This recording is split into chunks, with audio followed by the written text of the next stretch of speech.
Low-key.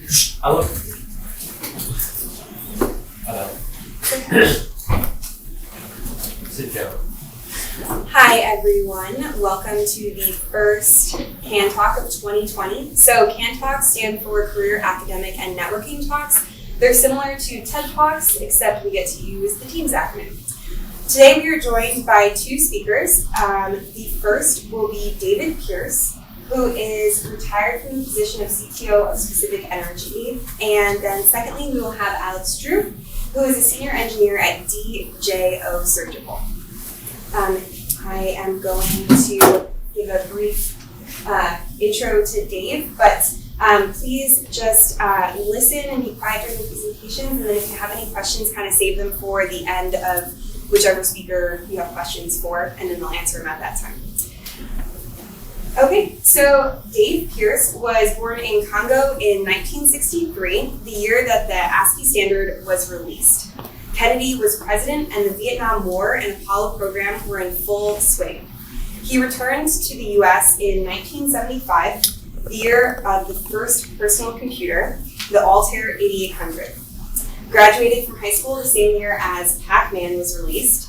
His first computer, a TRS-80 with 16 kilobytes. I was like, I don't even know what the K stands for. Of RAM and a cassette tape drive. He graduated from Oregon State University with degrees in math and electrical engineering in 1985, the year that C++ was first published. Graduated UT Austin with a PhD in computer science, specifically in AI, in 1995, the year the DVD and JavaScript were introduced. He has worked for Georgetown Systems, National Instruments, Steger Bazell, and Specific Energy. He's mostly retired as of 2018, 2 years before the internet achieved self-awareness and began its plans for world domination. Please welcome Dave Pierce.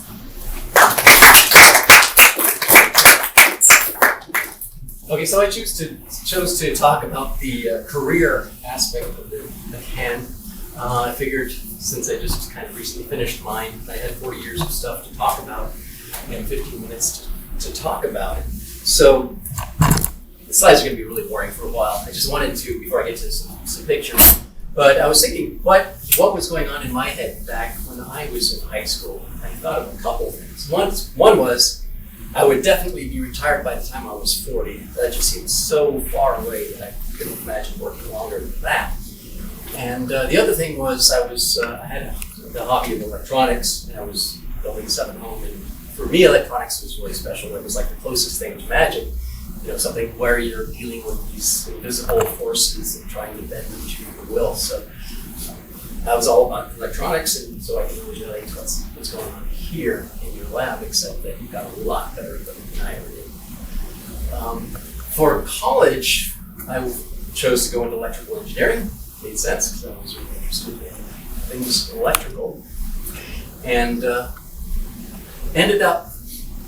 This was at Oregon State, and this was back when college was a lot cheaper and you could take your time about it. I actually took 5 years, I had 3 senior years, because I was just interested in a lot of different things. I ended up getting a math degree as well, taking philosophy courses and psychology courses and all sorts of things like that, that pretty much these days you don't really have the time to do. But at the end of it, I ended up really getting interested in the subject of artificial intelligence. So that's what I decided to go into for college. For graduate school at UT Austin. At the time, there was a lot going on here, and there still is, but I had a lot of money pouring into that school, so it seemed like a really good place to go to graduate school to study artificial intelligence. So I worked on that for about 10 years. I ended up doing a project. It was arguably a robotics project. I had a simulated robot. It really just a 1-pixel robot, but it had some arbitrary set of sensors, like a ring of sonar sensors or simple photoreceptors, and it had effectors where it could turn and move forward or various things. And it lived in a very simple environment. And the goal of this project was to figure out how to make sense of these sensors, of the information coming in without any initial information, so just learning from tabula rasa. in order to figure out what the effectors meant and how the sensors worked, and eventually get to the point where it could actually build a map of its environment. So it was a pretty cool project. It turned into a paper for the Artificial Intelligence Journal in 1997, and that article is still being referenced today, and there's still some work that my previous advisors continued with that. So it was a lot of fun, but by the end of it, I was actually ready to leave academia and go into the real world. For one thing, there had been a lot of hype about artificial intelligence in the 60s and 70s and 80s, and it actually kind of hit a lull around the mid-90s when people were getting a little disillusioned with progress. And so when I was leaving, I said, AI, it's where the future was. But now AI is where the future is again. So a lot of the things that you guys take for granted, like a phone that you can talk to and it knows what you're saying, that was just a pipe dream back then. So anyway, I headed off to, I got a job offer from National Instruments, which is where Mike Altman works. But then I got another offer from a startup up the road at Georgetown Systems. Decided to take their offer instead. It was a much smaller company. It seemed like it was a lot of fun. 2 years later, that company was bought out by National Instruments. So I ended up at National Instruments anyway, and worked there doing software development for, it was about 10 years. And then at age 40, I was thinking, hey, I'm 40. Wasn't I supposed to be retired by now? But I wasn't quite ready financially to do that. But I thought, well, I could afford to take a year off. So I went to my supervisor at National Instruments and talked about this. He said, well, how about that 6 months back? Well, they said, I really want a year. So I just made a clean break of it, deciding I would head out and do some other stuff and then see where it went. About 11 months later, I got a call from the person I'd been working with originally at the software restaurant. He had taken over his dad's civil engineering firm and said, why don't you come do some consulting for me? And so that, I'm calling my second career, and I'll just talk to you a little bit about what I did there. What you see here is a control panel for a pump station. The brain of the thing is called a programmable logic controller. It's this guy right here. These are a lot of I/O modules. And so what it does is it monitors and controls pumps and flows and tank levels and so forth. And you program it with something called ladder logic, which would possibly be an interesting 15-minute talk sometime, but not today. Anyway, so that was one of the projects. And a typical thing, here's a well water treatment plant that did the control system for. These are all actuators on a filter mechanism. There's a contact tank here, a pump house over here. Here's the well.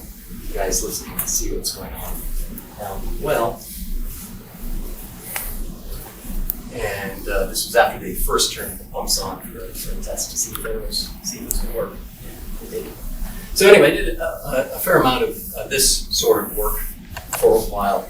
But at the same time, I was doing some other things like volunteering for the Red Cross at Katrina Center, the Austin Convention Center. I was turned into a shelter during the Katrina hurricane, helped out with them, and did a number of things, including I joined an aerial dance performance company as one of the rock climbers, not one of the graceful dancers, but someone who could walk fearlessly down the side of the building as part of their show.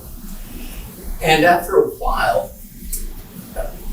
doing projects like this, my boss said, hey, I've got a road project that we need to do, and I think you would really enjoy this. And I was thinking, I don't think I would really enjoy that. It was nothing like what I'd been doing, and I actually did know that once I got into it, it would be fun. Any project, once you really throw yourself into it, it becomes fun. But fortunately, I didn't have to do that because I got a call from Africa from an outfit called the Geek Corps. A friend earlier who had been in the Peace Corps said, hey, you maybe should look into this thing. It's called the Geek Corps. It's like Peace Corps Light. It's just, instead of a 2-year program, it's a 4-month program. They're looking for engineers or IT people. So I applied with them. And then they did have an opening, actually a couple openings in Mali, where they needed somebody who could speak French, and they needed a computer scientist, and they needed an electrical engineer. And I said, well, I could do both of those people. So I applied and got the call to go volunteer with them just in time to avoid many years of designing a road project. So this was my office in Bamako, Mali. That's the capital city of Mali. That's in West Africa, a little south of the Sahara Desert. There's a lot of dust there. You can see it on the monitor. The first project, and here's the only projects I'm going to talk about in any detail, and not much detail, is what I did for the Heat Corps. The first was a video broadcasting service. The idea was to be able to set up a remote village where they could have a broadcast that's sending out a video signal, probably from a video CD or something like that, and that subscribers can have their antennas that are listening to it and plug into their TVs. So this was kind of this state of the yard out there in these remote villages. They didn't have electricity, but they did have batteries, and they used solar panels to charge them, and of course they had television. So that was about the only technology they had, was the televisions. So the idea on this was we had to come up with an antenna that worked well with the system. So we did a fair amount of testing with what's called a CANtenna, which is an antenna made out of CAN. It works real well at 2.4 gigahertz, the same frequency that it's used for a lot of Wi-Fi, but it was also used as the carrier frequency for this video system. So here, I'm showing the guy that I was helping do some testing to make sure it was set up. Also did a little modeling just for fun to play with different dimensions and find out exactly where the wire inside the can should go to get the most gain out of this antenna. The final product looked kind of like this right here. I'm going to see if I can play it quickly. Oh, I don't have internet here. I should have said that earlier. Oh well. I'll leave that a link that people can look to if they need to. It was helpful for me to remind me exactly how this thing was put together. It's you can see these PVC tubes here on the inside there. There's just a metal can and then some wire mesh that acts like a Faraday cage, but it makes the whole thing look like one big can. And then there's a receiver unit that's part of it. So it just needs 12 volts to make it run, and then it spits out a video and audio signal. So here was showing that the thing actually worked. This was doing some local testing in Bamako. Second project was low bandwidth internet access. What we had to work with here is a satellite modem, and the cost per byte was so expensive that we could only afford to download 200 kilobytes per day. So no pictures, just text, maybe some email, maybe accessing some new sites using special browsers that could only do text. And so the deal was to configure a Linux server that would be able to allow them to get only text and monitor their usage and make sure they go into the limit every day. Third project was repairing a radio, FM radio broadcasting system and getting that going. So here's showing us setting that up at home base. To deploy it, we headed off to Timbuktu, and when I say we headed off to Timbuktu, I mean literally we went to Timbuktu. That's where our driver was from, and it was 12 miles away from where we were actually deploying using, here we're all packing up all our stuff in a pirogue, a canoe, and heading off to an island on the Niger River. Just throw that in because I think it's a pretty picture. So at the village, oh, it's right on the center. I should have known. That's out of adjusting this. Anyway, here's setting up the omnidirectional antenna that's going to be used for broadcasting. This is in the center of the village. And it's a little wonky, but it did get the job done. And here we are at one of the customer sites setting up one of these CANtennas. Here's another couple of shots of doing that. And here's a close-up of the CANtenna in service.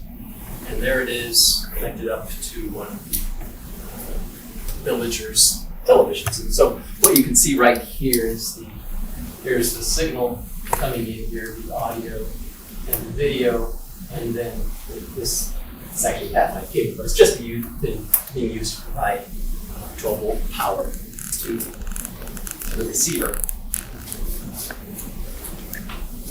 Second project, we also got that working on there. Here's the mayor of the town in front of his computer accessing his 200 kilobytes per day.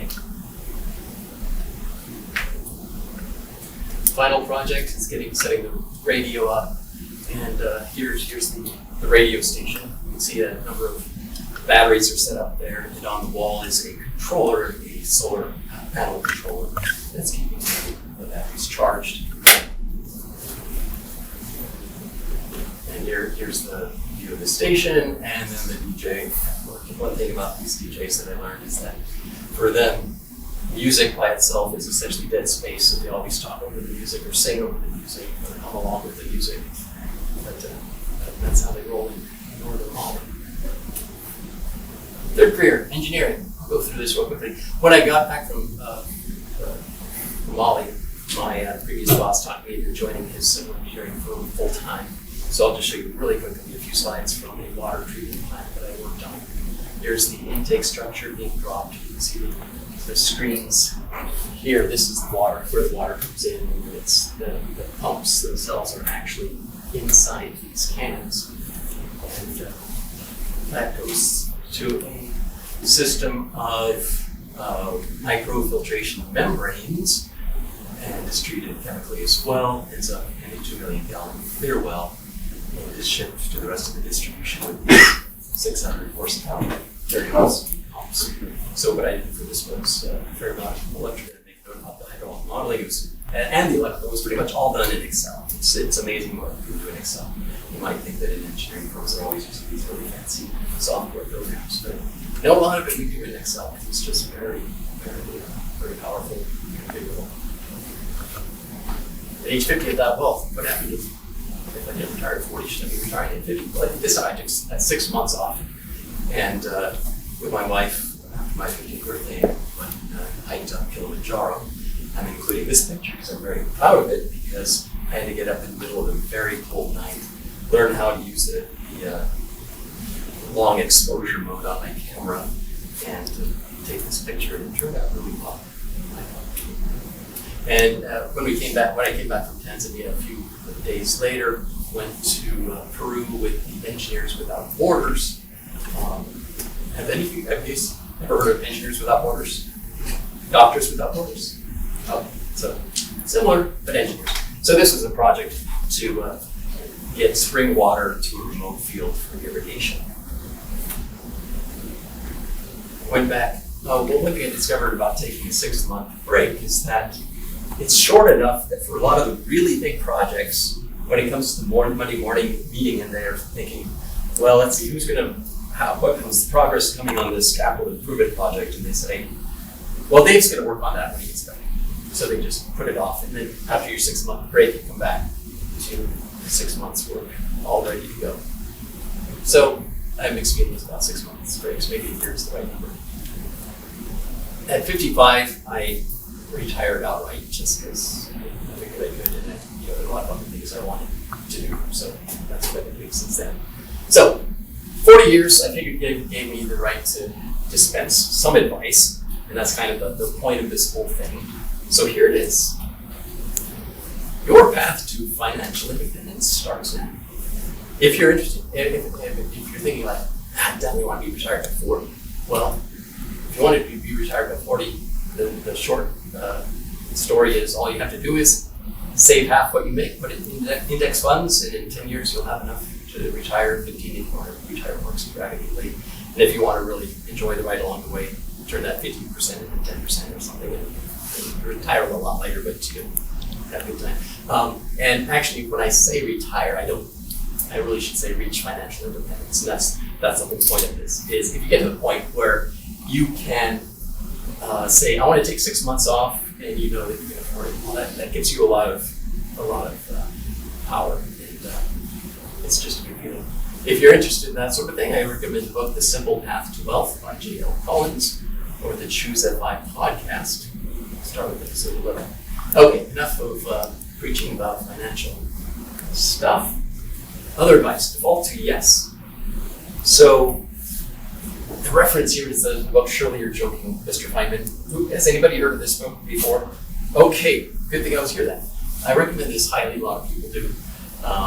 It was talking about his career and all the things he did. He would always say yes to things and ended up having a lot of really cool adventures. He was one of the physicists in the Manhattan Project and a Nobel Prize winning, all-around interesting guy. So I really recommend him. On the other hand, if you just really want to be focused, like if you're an Olympic athlete, or if there's something that you just really want to do, or you're the CEO of a company, you just want to do nothing but that. The other end of the spectrum is Derek Cyber's advice, and to anything, your response should be either hell yeah or no. So only do the things that really, really excite you. For now, at your age, I think you should go and default to yes. That's my recommendation. Never stop learning. We live in the golden age of podcasts. One example is Tim Ferriss. He's interviewed a lot of people, including Derek Cyber. He's a little famous on his own right. He lives in Austin now, but he interviews really big names. So we live in the golden age of podcasts. I recommend you check that out. Anything you're interested in, somebody has taken the trouble to do a podcast about it. And the beauty of it is these are long format interviews and things where you go a lot more deep than you do when you're what you typically see online. Final and maybe biggest advice: learn a second language. Just curious, how many of you are taking a second language? All right. That's the first question. Everybody raised their hands. Great. It's required? In Texas. In Texas? Okay. Well, I'm glad to hear that. I mean, maybe it shouldn't be required. I'm glad to hear that people are taking it. So, that is the end of my spiel. Questions? I have a question. Yes, in the back. Yeah. You talked earlier about when you first graduated, deciding between going to a small company or a large company. So typically, large companies will have really good benefits and a lot of maybe easier career paths to understand, whereas small businesses typically kind of have to forge your own path, and there might not be as great benefits always. So can you just talk a little bit about, you said that you thought it would be more exciting. Can you explain why you chose to go with the small company versus the large? Yeah, I think it was a case where neither choice would be wrong by any means. So the part of the answer that they didn't give was that Harry, the boss at the smaller company, was more aggressive in recruiting, and it sounded like I was needed there more than I was in that place. So that was part of it. But yeah, it's a balance. And when you're younger, there's a lot to be said for a smaller company where you can have a bigger impact, and you end up wearing a lot more hats. So at that company, a smaller company, I would do recruiting as well as engineering and development and a lot of other things. At a big company, I would probably just wear one hat or maybe two hats. And on the other hand, I would have more mentors and more people to work with and learn from. So I feel strongly both ways. Definitely one or the other. Good point, because it's almost too all the time.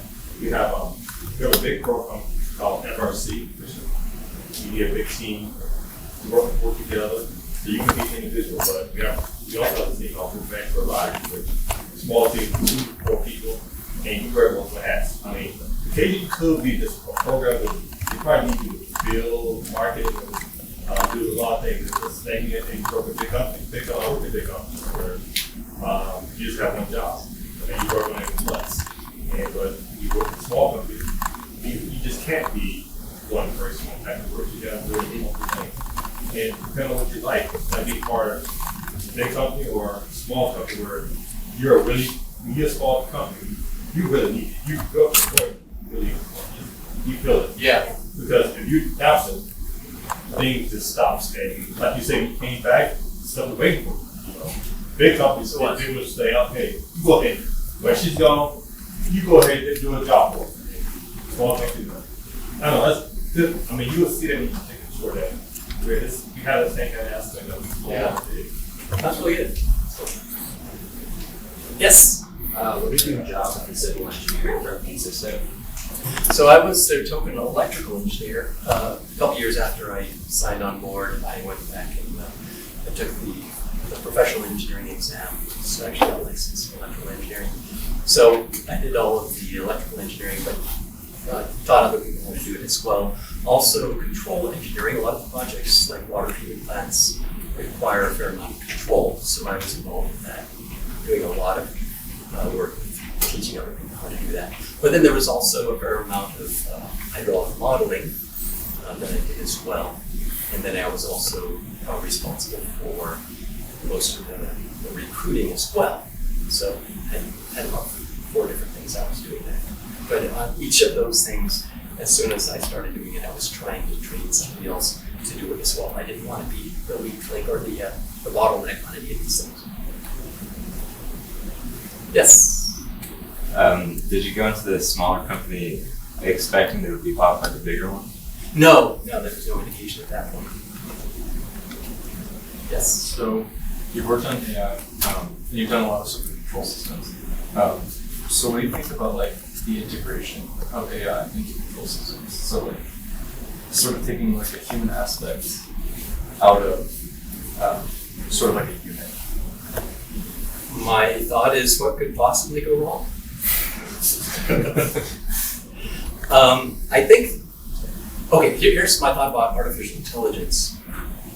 Way back when, hundreds of years ago, maybe 1,000 years ago, we had what was called philosophy or natural philosophy, and then as soon as it was actually reduced to science, it was just called science. And anything in artificial intelligence, once it really gets figured out, it just becomes computer science. It's not really AI anymore. So whenever you talk about putting something in AI, and it's a question of when you put it in. In my phone I have artificial intelligence by the standards of when I started, because it can understand me when I talk. It can do voice recognition, which used to be AI. So yeah, I think there'll always be a lag between cutting edge AI stuff. And then of course control systems in general are very conservative. So they will always lag by probably 10 years on what's being done with AI. Did you have okay. Anybody else? Any other questions? All right. Well, thank you, Steve.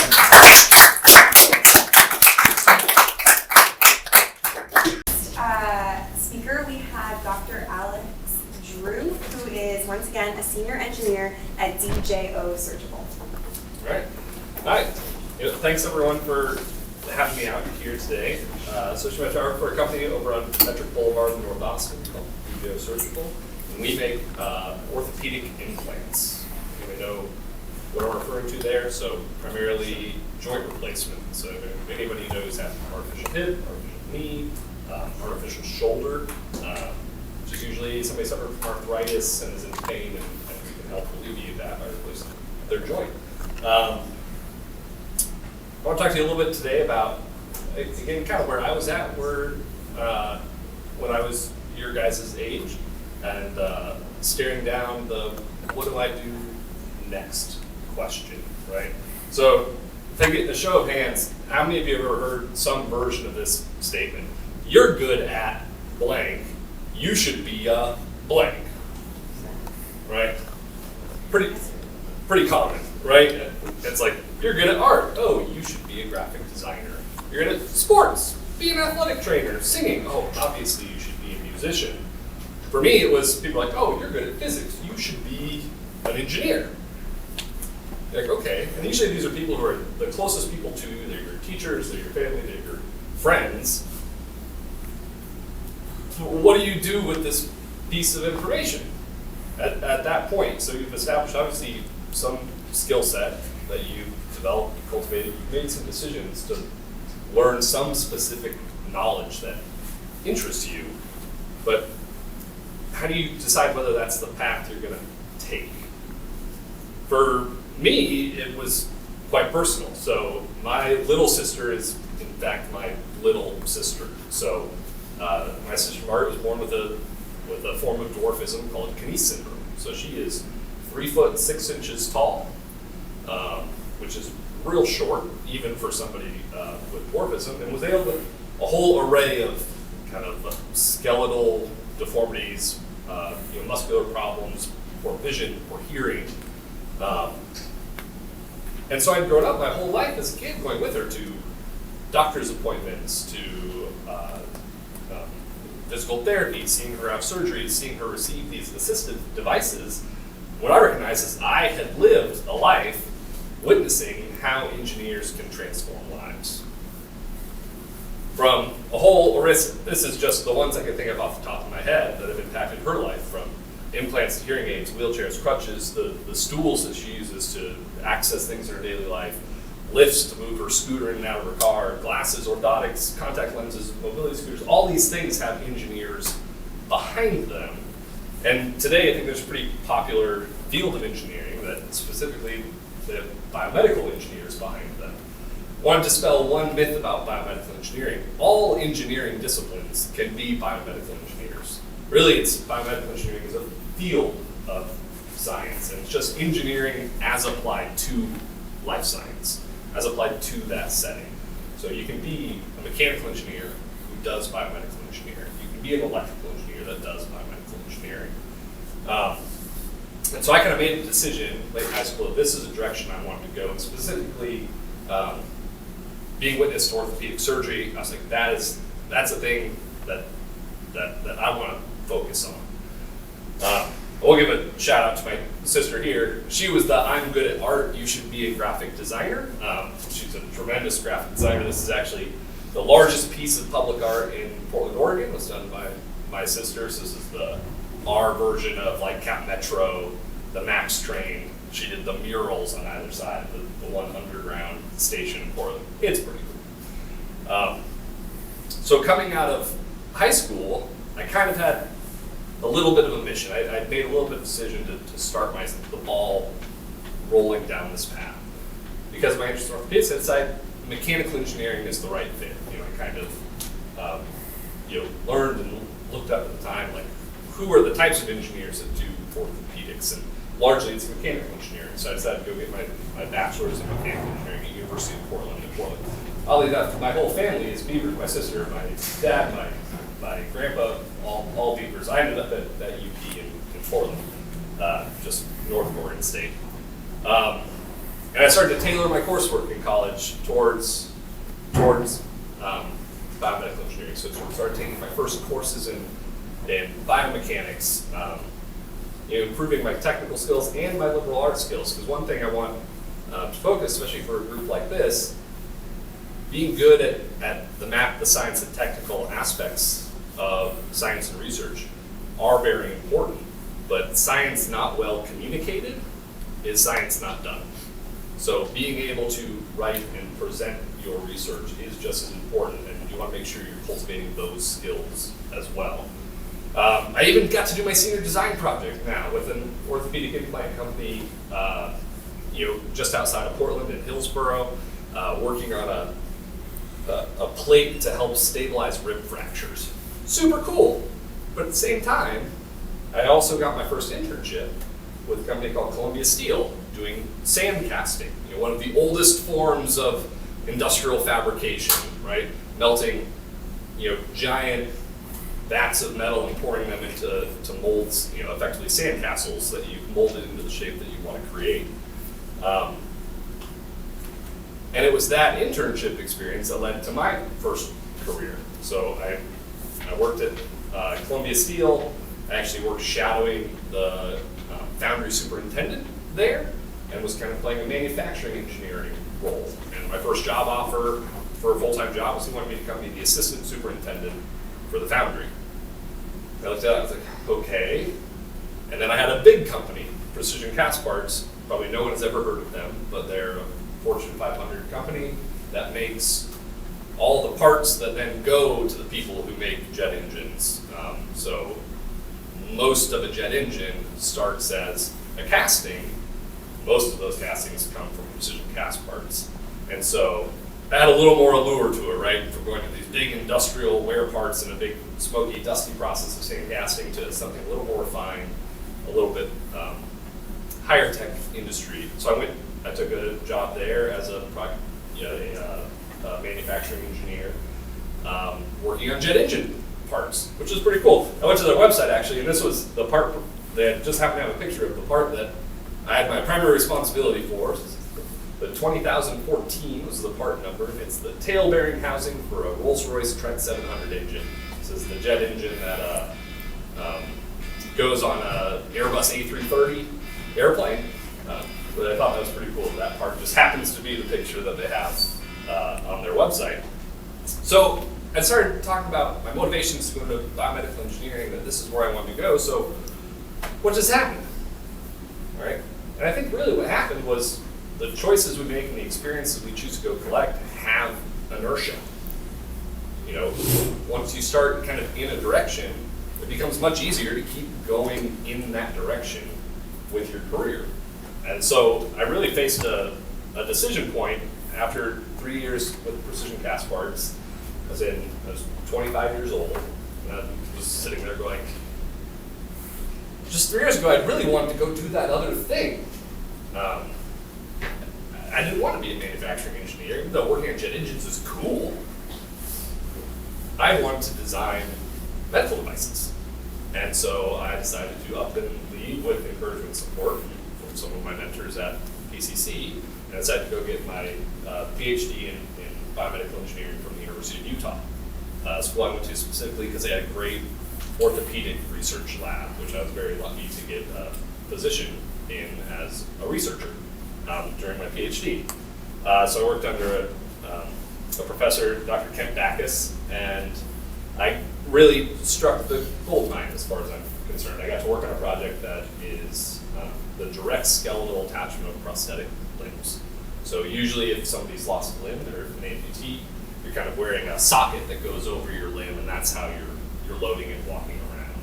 And we wanted to kind of skip the socket and hardwire it, so to speak, and go straight to the bone. So I'm going to talk to you a little bit about just this one project, because it's what I'm still working on today. So the IP, the patents that we filed as part of the university were licensed by DJO here in Austin, and I was lucky enough to be able to follow my project from grad school to industry. So percutaneous osteointegrated docking systems. It's a big mouthful. So basically what it means is you're doing a percutaneous, so you're going through the skin. Osteointegrated is your bone anchored, and docking system is just prosthetic limb attachment. These things are kind of made up of a few parts here. So you have whatever your residual bone that's left over. You have the stem that goes up inside of that bone, and I can pass around. I brought some shiny bits. So pass around some 3D prints, some rapid prototypes that we used to start developing. So that's a prototype of the actual, and it's very similar to what's actually in patients right now. The rest of these are prototypes from the development process. Because right now I'm working on a system for amputees that have lost their arm above the elbow. The parts that I've passed around are actually for people who lost their leg above the knee. And we've actually done a clinical trial of this technology, and I'll show you some cool slides on that in a second. But about 60% of people are going to lose a limb are going to lose it because of trauma or cancer in the upper extremity setting. In the lower extremity, it's primarily diabetes or other peripheral vascular diseases that are going to result in you losing a limb. And those prosthetic sockets that are today's kind of standard of care really don't meet the needs of a lot of patients. You can imagine trying to carry the weight of your arm just on your skin. It can lead to sores and sweating. The size of your body fluctuates, so at times it's like wearing a shoe that doesn't fit, right? It can be painful and cumbersome. And for some folks, and this is actually an x-ray from one of our patients, sometimes if you suffered a really high energy event that caused you to lose your limb, so all of our research has been funded by the Department of Defense and the VA. So dealing with a veteran population. So guys in our study, they lost their limbs due to gunshots. One guy lost it to an RPG, roadside bombs. And this particular guy, because of how much trauma went into his limb, at that point your bone kind of doesn't know what to do anymore when it tries to heal. Typically you don't survive this. We've gotten much better in people to survive battlefield injuries. And so his bone has grown in a really odd way. And he has basically this big spire icicle of bone that's certainly not where it's supposed to be. So you can imagine for him, wearing a socket is kind of a no-go to begin with, because you'd be compressing right on top of that jagged, spiky bone. So, there's some benefits. Basically, you get to skip the socket if you go straight to the bone. It's better for your bone over time, because your bone responds to loading, and it preserves itself if you continue to load it. You get better prosthetic use. You can now wear your leg all day, as opposed to maybe only budgeting when you're going to wear your leg because it's uncomfortable. And I know I don't like to wear uncomfortable shoes all day, so you can kick them off at your desk, And it can be really transformative for some of the patients. So I'll show you a couple quick videos that not many people have seen. It's kind of cool. So we were lucky enough to run a clinical trial of above-knee amputees where we got to do 10 subjects. So they call this, the FDA calls this an early feasibility study. It's that this is a new enough thing that we're not real sure exactly how it's going to go. So we're going to approve this to be done in a small select group of patients. And we're going to monitor them very closely, and we're going to make sure this technology is safe before we take it any further. So this particular patient, his primary mode of mobility for 19 years post-amputation had been a wheelchair. Wearing a socket was too uncomfortable, and eventually he gave it up. This was him after receiving the device. This was in 2 days after, it's 2 surgeries to put in the device, and this was him 2 days after that second surgery, able to walk with just a single crutch. So pretty transformative experience, for the patient. This is that same patient now 12 weeks after surgery, able to independently ambulate, walk, in this case without an assistive device. So close up of what this looks like. So these pictures were pretty cool. I actually got to go to Washington, D.C., and we were at the House of Representatives because the VA, who's helping fund our research, was having a science fair for the different projects around the country that they have helped fund. And so me and a woman named Dr. Serena Sinclair got to go and attend this science fair with one of our patients. That's kind of a close-up of what that implant looks like as it comes out through the skin. And as you can see, the one that's passed around is kind of very similar to the one on the left that's in his leg. So we were recognized, I guess in 2018, a little over a year ago now, as a breakthrough device by the FDA, and we're really trying hard to take this to market. There's a long ways to go. The future's a little bit uncertain, but we're hopeful that this technology is going to make it be able to help a lot of patients. This was just a slide kind of showing a lot of the research that I did for the above elbow group. So a lot of work was focused on how do you make an implant that's going to fit well in all the patients that you're looking to fit. And so analyzing the shape of things can be described as morphology, and then designed an implant system that we thought was going to work in those, and then did a lot of work to understand what kind of loads this implant is going to experience over time, and can we make sure that it's going to stay stable inside the body and not result in a fracture or become loose over time. And again, hopefully, we're hopeful that starting in early 2021, we'll take this to, again, an early feasibility study in a small group of patients who are above elbow amputees. So I'll leave you there. I'm happy to take questions that you have, but thanks for inviting me to come out.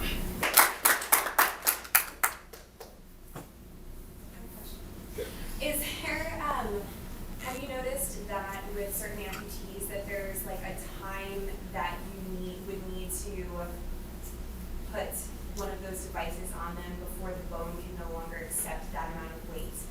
Because like you were saying basically that the bones can, based upon how the amputation happens, the bones can then, kind of not be as strong. You start to get osteoporosis. Yeah, exactly. Especially because they're not like lifting weights or doing anything. So have you noticed that you have like a certain cutoff before they can? Yeah, I think ideally the sooner the better to a degree. because of, we call it disused osteoporosis. You're exactly right. You start to lose calcium in your bones and they become more brittle the longer you aren't loading that bone. There's a couple other things that compete against it though. Obviously, there's much higher risks associated with this type of device than with socket. Right. So I think there's still a viewpoint that you should attempt today's standard of care because lots of people are well served by a socket. They get comfortable wear and good function from it, and this serves those people who aren't well served by today's standard of care. So that's one consideration. The other one is usually you have a lot of soft tissue trauma around your limb, and so you might have several surgeries after you've had an amputation, and it might take months to years before your limb is kind of stable. And it's at a point where you're not doing more surgeries to revise it. And if you're still in that in-between period, we don't want to go add more surgery and complexity on top of that. So then for children, do you kind of wait until they Children, grown you and really, are fully yeah, you really have to be skeletally mature okay? to receive it. Too. So how are you guys like, so based on this, so this part goes into the bone, correct? So how are you guys deciding the diameter of thickness? Like what's the, how do you guys calculate the proportion of bone you leave that works as like a sleeve that goes around it? Yeah, that's a really good question. So on determining the diameter kind of range of sizes that we need, we use a technique called statistical shape modeling. So if you've ever wondered, how do I get kind of the average size of a 3D shape, like a bone? There's a technique called statistical shape modeling where you can basically fit points to a surface, where all those points lie on the equivalent point across the shapes, and then you can create an average shape and go like standard deviations away from that average shape to get kind of the range of the anatomy that you might need to be able to fit. And then when it came to deciding how much, so the kind of grippy stuff on there, that's actually a titanium, it's a porous titanium that we apply to it that bone really likes to grow into. Okay. And we played around with how much length we needed in order to get good stability in it. And so we created different prototypes with different amounts of porous coating. We actually put them in cadaver bone, and then we twist them out, pull them out, load them to look at basically how well do they fit within that prepared bone, and then settle there. Because the other thing we're trying to balance is if you just coat the whole thing, if you ever did need to go get it out, you're going to have a really hard time getting it out. So we do keep in our minds how revisable is this implant going to be if something were to go wrong. The patient who had the above knee implant, it said he'd been an amputee for 19 years. Yeah. Did he start doing physical therapy prior to the surgery to prepare his other leg for? Yeah, so you do kind of some prehab to a degree. I wasn't as much involved as like physical therapists and occupational therapists are with the patient, so to speak. So I do know they worked with them to do prehabilitation, get them ready for the surgeries. And I do also know he was still using his healthy limb, to stand and transfer and even like propel a wheelchair. So, but yeah. What would, so when you insert that into the bone, how would like the skin grow around it? Yeah, What would it look like if you were to take it out? That's a tricky question. So we've played around with this a lot. Before we started doing this for people, to understand some of the skin aspect of it, we actually would do experiments with small animals. So you do rats or hairless guinea pigs, and basically implant a little implant under their skin that pokes out through the skin to look at how the skin is going to grow around it. Because we actually thought early on that we would be able to use that porous titanium and get the soft tissue to grow into that and be stable around that over time. What we found is it kind of works for a little while, and then your skin really decides it's not happy and it continues to grow down. Basically, your wound healing continues as it tries to find the other side of the wound to close, like if you had a cut. We actually think now that the skin grows down far enough that it actually connects at the layer of where the bone sits on that implant. So you have kind of a biological tissue in vascular sleeve around your bone called your periosteum that the skin can be happy around. It's still not, we still don't fully understand exactly like all the mechanisms behind that. But yeah, we focused a lot on trying to get the skin to grow into that porous structure. And then actually, when we got time to move to human trials, we said the best course of action was actually to remove that porous structure and have as smooth a surface as possible so the skin can progress kind of unimpeded up to the level of the bone and tissue. Yeah. How's the prosthetic controlled? Like, how do you manipulate where? Yeah, so that's really cool. So our company itself isn't involved in making the prosthetic itself. We're more focused on connecting the prosthetic to the body. And so a lot of lower extremity limbs are controlled. They have a microprocessor and accelerometer inputs, like accelerometer and potentiometer inputs into them that help it control the damping. So as you're walking, the knee becomes nice and loose so you can swing it. But as soon as your heel strikes, you want that knee to become stiff again to support your weight. And so they modulate kind of the damping in the knee. There aren't many knees. There's like kind of one knee on the market that actually has a motor at the knee, so it's like a powered knee. Upper extremity gets a lot more interesting because obviously, ideally, you want to regain all that dexterity.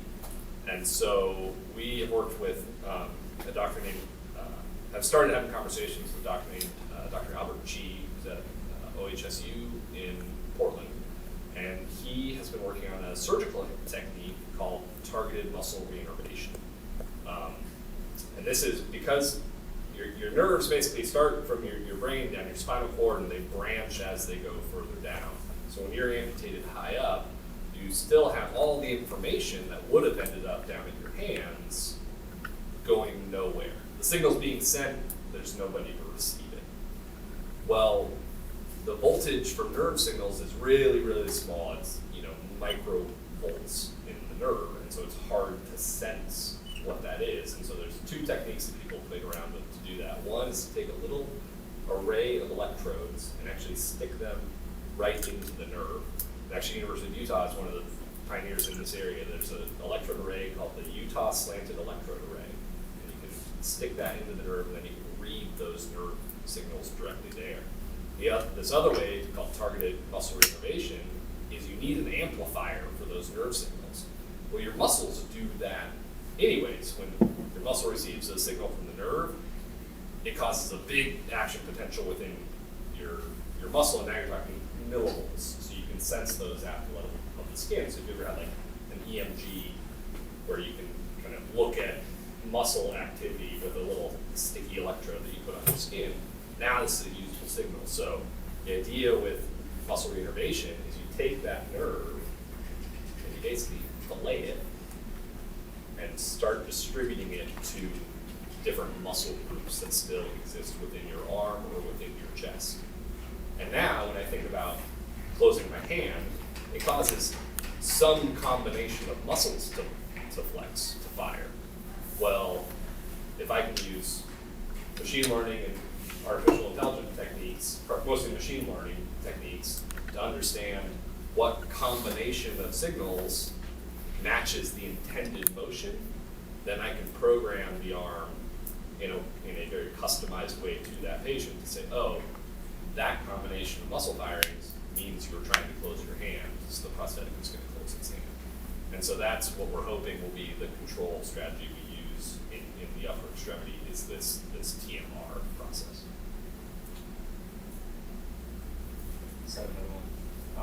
So how do you decide and calculate what sort of metals to use for this so that they're light enough, not too brittle, but can take load? Yeah. So we are very fortunate. There's kind of two considerations. One is the strength and function. The other one is the biocompatibility and how it interfaces with the biology.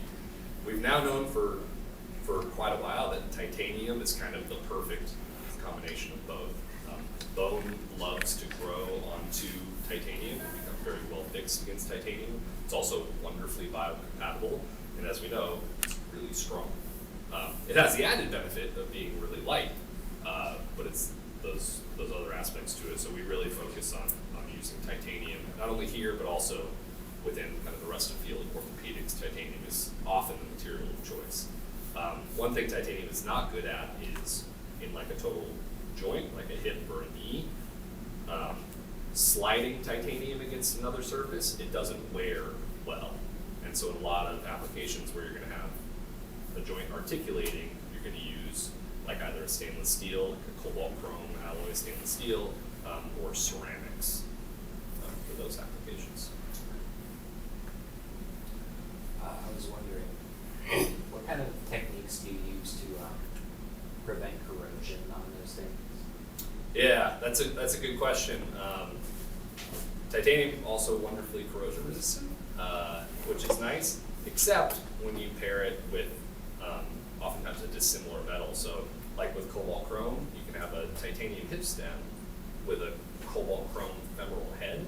It's like the ball part of that bone, you would make a cobalt chrome, but the part that goes down inside the femur would be titanium. And now you have issues with like galvanic corrosion and fretting corrosion at that interface, which can be a problem. What other projects are going on in the biomedical engineering field? Yeah, that's a great question. So I've been fortunate to work on this one, the prosthetic control side of it. The other area where I have been doing a lot of work is in the field of additive manufacturing. Actually, I can give you here. I came loaded to that question. This is an implant that I've been working on that is a 3D printed.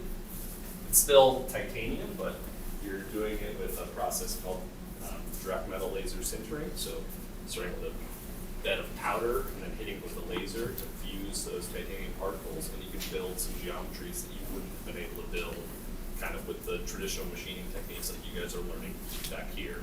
So that for me is a really exciting area. And then in biomaterials, there's always a lot of work going on, not only for better artificial materials. There's a lot of research into polymers, things like hydrogels, and areas like that. But I mean, I really think from a artificial implant side of it, we may very well 30, 40, 50 years down the road be out of a job as you're able to do more regenerative medicine, and the tissue engineering side of things kind of finds its home and is able to be applied to patients, where instead of replacing something natural with something artificial that functions well enough, you're replacing it with engineered natural tissue. I think that's going to be an exciting direction. Could you still stay like physically active with one of those prosthetics? Like, could you still run with Oh, running.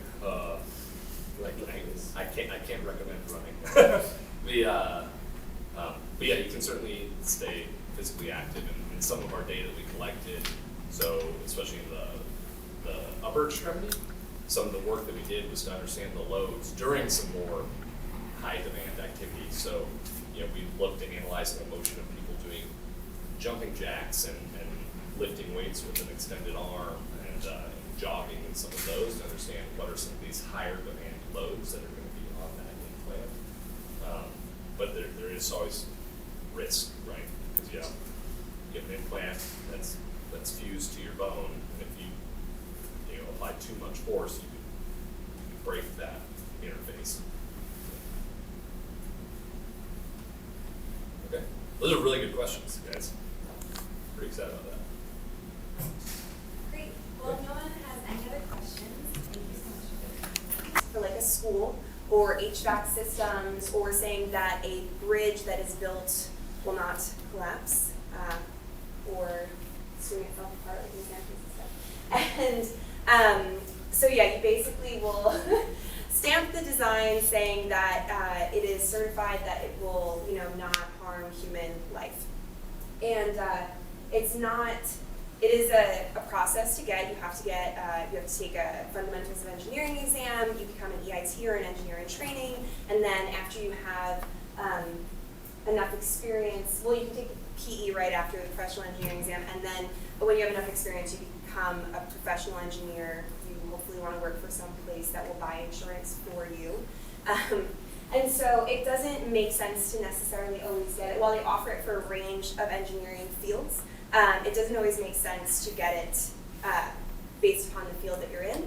Because, for example, biomedical engineers typically have to go based upon what the FDA says. Is that correct? Yeah, certainly the FDA or different global regulatory groups are going to help direct what you're doing. They're going to review everything that you're doing. But I will say, as a mechanical engineer, I took the FE exam coming out of undergrad, but then because there's not the need to be kind of a certified professional in my field, I did not go on to take the PE exam. Yeah, exactly. So it might make, when you're in college, a lot of universities and colleges will offer it your senior year. I highly recommend you guys all taking it if you're going into engineering. And then you can always determine whether or not it makes sense with your career path to actually move forward into the getting the professional engineering route. But then Dave, you took it, and that was beneficial because you were having to stamp a lot of your own plans, correct? I mean, there's not a governing body that's looking at those prior to the work being built. That's right. And as a PE, you can sign any projects that involve any trade that you have had experience in and feel qualified to do. So, for example, before I got my PE myself, my fellow I worked with was comfortable signing these things off because he had a good understanding of mechanical engineering as well, and he was working very closely with me, and I was working very closely with him on those. But yeah, for me, as I said, I was such an electrical engineer at the time. It made a lot of sense. And in general, if you're going into a civil engineering firm or a structural engineering firm, that's when you would definitely need to look at getting a PE. Yeah. So it doesn't always make sense, but it's definitely something you guys should consider. I wasn't aware of it when I was going to school and found out after the fundamentals of engineering exams had all taken place, and then had to, kind of do a lot of catch up once I started working. So, but anyways, thank you so much, Dr. Pierce and Dr. Drew, for taking the time to present and answer all of our questions. I really appreciate it. And everyone, if you could give them another round of applause.